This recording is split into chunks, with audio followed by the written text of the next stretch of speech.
Boras, povo!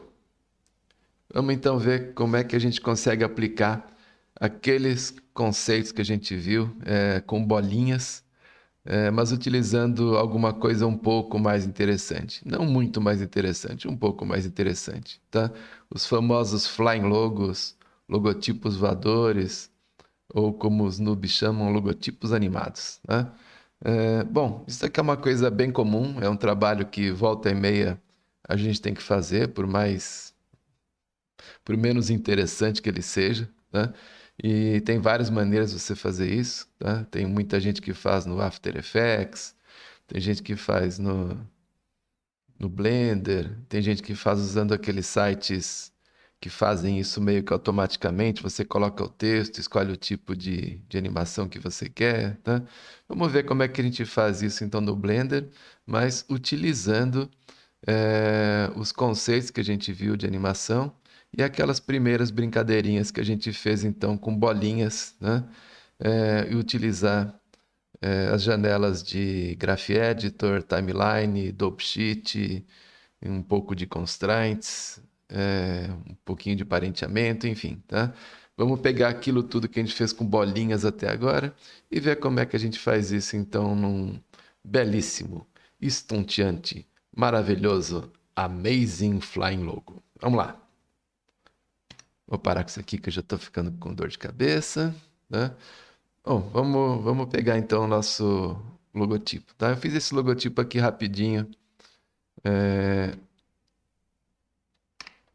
Fiz esse logotipo aqui rapidinho, então, usando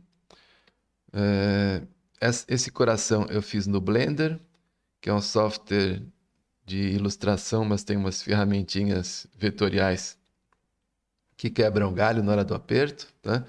Então, eu fiz um vetor de Blender, de Krita, salvei como SVG, e aqui no... Não vou fazer isso tudo aqui, porque senão vai demorar muito, né?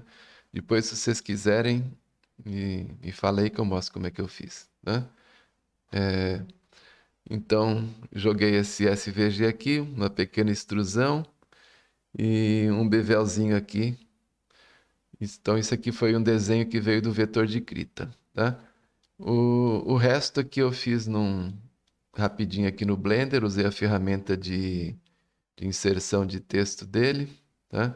Como resultado tem um arame bem estranho assim, um wireframe bem estranho, mas enfim, serve para o que a gente vai fazer agora, né? É só isso, não vai precisar de muita otimização, não vai fazer nada cheio de efeitos especiais aqui, né? Então, dá para usar bem os que a gente tem, tá?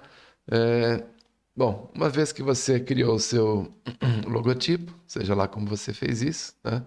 Modelando, extrudando, vetorizando, enfim, tá? É, Primeira coisa que eu fiz então foi os constraints para ele, tá? Uma coisa que é meio que normal aqui, deixa eu ligar tudo. Vou sair do modo de pose. Tá? Uma coisa que normalmente a gente faz logo de cara é você. É... Tá travado? Aqui tá travado, tá? Coisa que a gente faz logo de cara normalmente é você já pegar esse objeto que é filho, seleciona o pai, dá um Ctrl P nele e já faz um parenteamento para os objetos soltos seguir os outros objetos, tá? Isso é o mais comum. Eu não fiz isso aqui, porque as animações que eu fiz aqui são duas animações que são meio que independentes, né? Vou mostrar isso aqui numa vista lateral, como foi que ficou. No início da animação, as duas palavrinhas estão paradas aqui, né? Conforme a animação vai andando, a parte do texto, ela se encolhe, pega uma força e dá um pulinho aqui, tá? Enquanto isso, o coração já vai dando uns pulinhos bem bobinhos, assim, bem pequenininhos. Então, aqui no metade da animação, a gente já tem um logotipo lá em cima que ele inverte, né? Como se fosse um salto de extensão, né? Um salto com vara, né? Aí ele começa a cair e quando ele cai aqui, então, ele dá uma puxadinha para frente, volta para trás e se equilibra de novo, tá? Enquanto isso, o coração vai dando uns pulinhos. tá? Eu vou esconder aqui a parte do texto. Opa, vamos ver só o coração. Então, o coração dá uns pulinhos assim, pulão no final. Pulinho, pulinho, pulinho, pulinho, pulinho, pulinho. Pulão no final. E a parte do...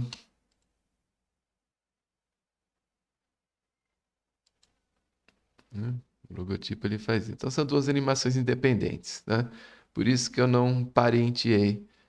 Por isso que eu não fiz a hierarquia do coração aqui com o logotipo, tá? Bom, é, outra coisa também que eu fiz aqui foi então criar os constraints separados, né?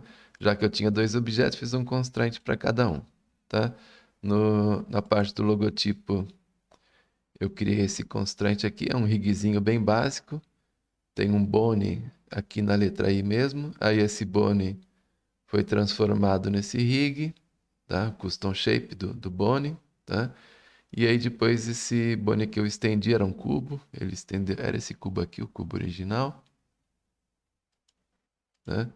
Depois estendi ele e liguei o modo de wireframe para ele não ficar aqui me incomodando. Animação, fiz isso nos dois, né? Coração, mesma coisa, criei um bone, coloquei o bone aqui na base do coração, transformei o bone num custom shape e parenteei então o coração aqui no Custom Shape, tá? Aí eu fui para o modo de pose, fazer animação lá. A gente tem possibilidades mais interessantes. Tem alguma coisa que está desligado. Ah, eu vou voltar aqui no modo objeto, desligar tudo.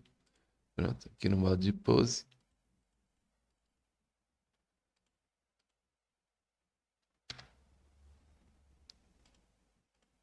Pronto. Agora liguei tudo no modo objeto e no modo de pose, então eu consigo pegar os custom shapes, tá? É, Bom, aí eu fiz essa parte da animação aqui, então, no Graph Editor. Vou dar uma ampliada. Vou pegar aqui primeiro esse pulo aqui. Cadê? Esse texto, tá? É, Vamos lá. Deixa eu abrir aqui um pouquinho mais. Tá. Então, pronto. Aqui no frame 1, o que acontece? Eu vou esconder o coração para não atrapalhar a gente também. Pronto. Então, aqui nessa parte aqui, o que acontece? Ele começa na base, tá? Aí a escala dele, então, é encolhida. Encolhe como se ele estivesse agachando, né, para dar um pulo, né? Aí ele faz um pulo aqui mais ou menos rápido. Mais ou menos rápido porque a animação toda é lenta, né? A animação de logotipo não pode ser muito rápida, porque senão as pessoas não têm tempo de fazer a leitura, né? E ele dá o pulo aqui. Depois, isso aqui é a parte da animação, né? Então a animação agora ela vai ficar. Aqui ele está a 100%. O que que acontece? Quando ele pula, ele se estica um pouquinho para dar uma maior impressão de velocidade, tá? O tamanho dele é esse aqui, tá? Aqui ele encolhe, tá? Então a escala ela perde aqui, ela fica menor que 1, né? E depois ela ganha,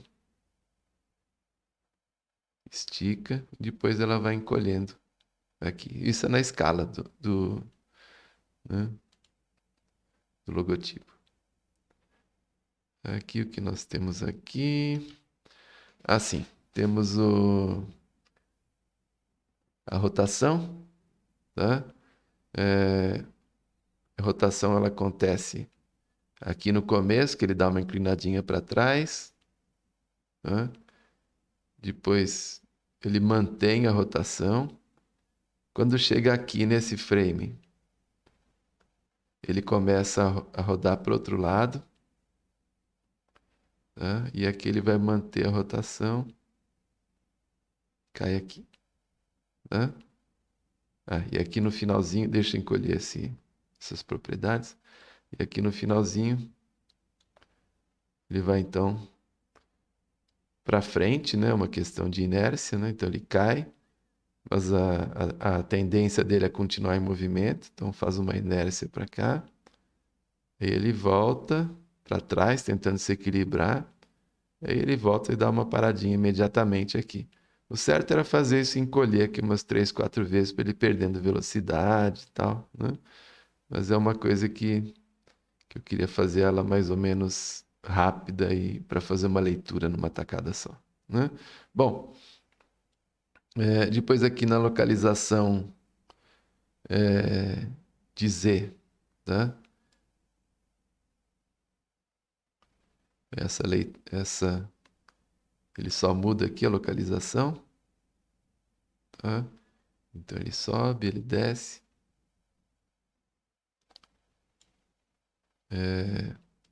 Tá? Lembrando que o Z do Boni ele tá apontando para a lateral. O Y do Boni é que está para cima. A gente não mexeu nisso, né? Então esse Z aqui é a lateral, tá? E finalmente então o Y, tá? Que é é, essa distância aqui, essas alturas aqui que ele vai percorrer então, né?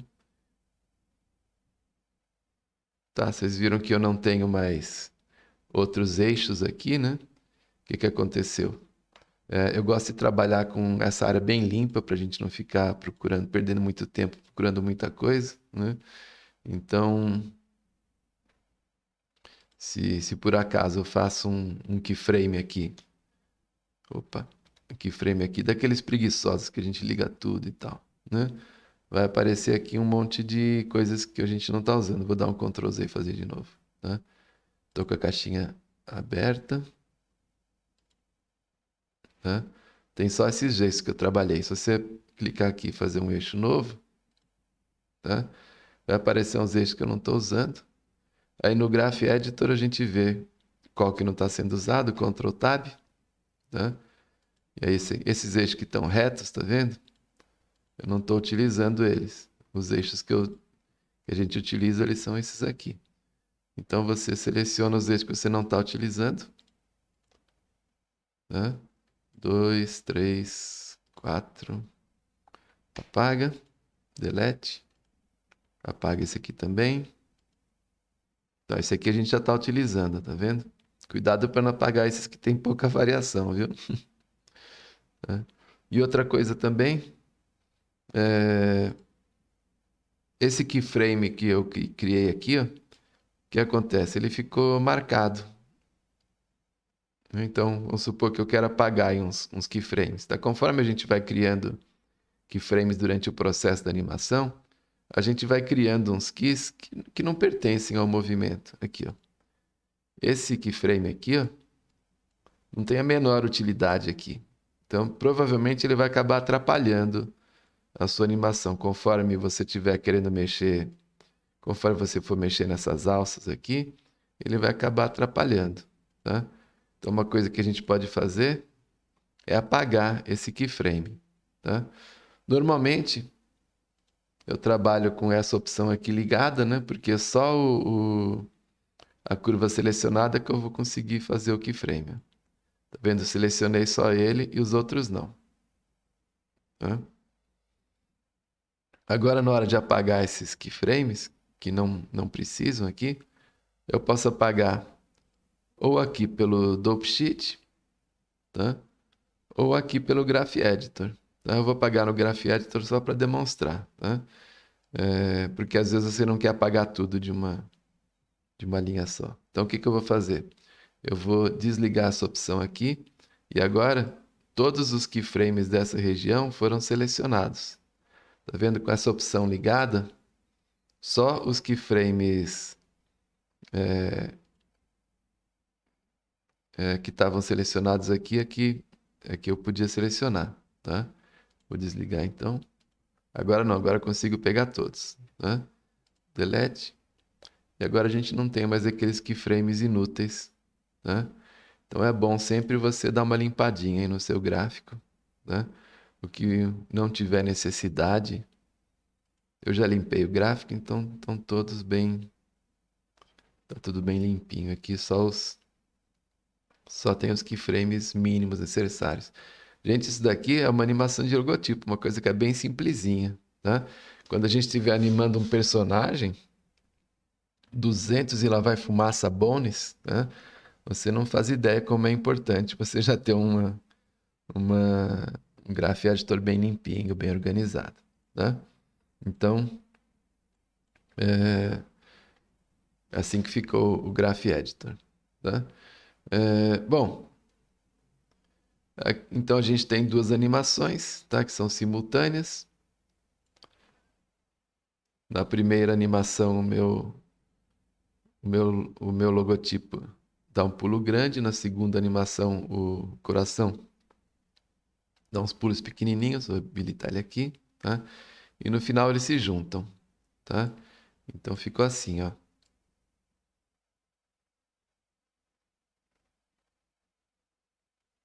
Ó, o coração dando pulinho. Agora o 3D vem por cima dele, um passa o outro e pimba! Se equilibram aqui no final, tá? Eu não fiz posição de câmera, né? Não gravei, a gente não vai, eu não vou renderizar isso aqui, tá? Então, se você quiser fazer o teste, é só você tocar aqui no Graph Editor. Vamos lá. Então, vê o coração com seus pulinhos faceiros, bonitinhos, curtinhos, e um pulão alto no final para alcançar o 3D. E o 3D já querendo fazer Flying Logo logo de saída, já quer sair explodindo tudo, tá? Bom, então, isso aqui é só um overview de como foi que eu fiz isso aqui. É bem simplesinho, tá? Eu já expliquei como é que cria os bones, já expliquei como é que mexe no Graph Editor. Se você ainda tem alguma dúvida disso, acho bacana você tentar fazer um logotipinho desses aí, tá? Posso deixar ele aqui em algum lugar também, para vocês baixarem. Ou então, se você tiver alguma dúvida, corre lá nos exercícios que a gente fez com bolinhas e tal. Isso daqui é o resultado do nosso exercício com bolinhas. A gente fez com bolinhas, você aplica facilmente em uma coisinha simples dessa que é um Flying Logo, né? Na sequência, mais para frente, a gente vai aplicar aqueles exercícios com bolinhas num corpinho também, mas antes a gente vai parar um pouquinho com as animações. Vamos ver uma parte que eu acho bem chatinha, que é a parte de irrigagem, mas enfim, eu não gosto, mas tem gente que gosta, né? Sorte deles. Eles podem fornecer esse serviço para quem não tem paciência que nem eu. Mas enfim, a gente vai fazer a parte de irrigagem e depois então a gente volta aí com a parte de animação, aí usando já os rigs que a gente fez. Tá bom? Então tá, espero que vocês tenham curtido. Quem nunca pensou em fazer um Flying Logo, agora acho uma boa oportunidade, né? E divirta-se. A gente se encontra por aí para falar de riggings e animação mais tarde. Grande abraço, até mais. Tchau, tchau.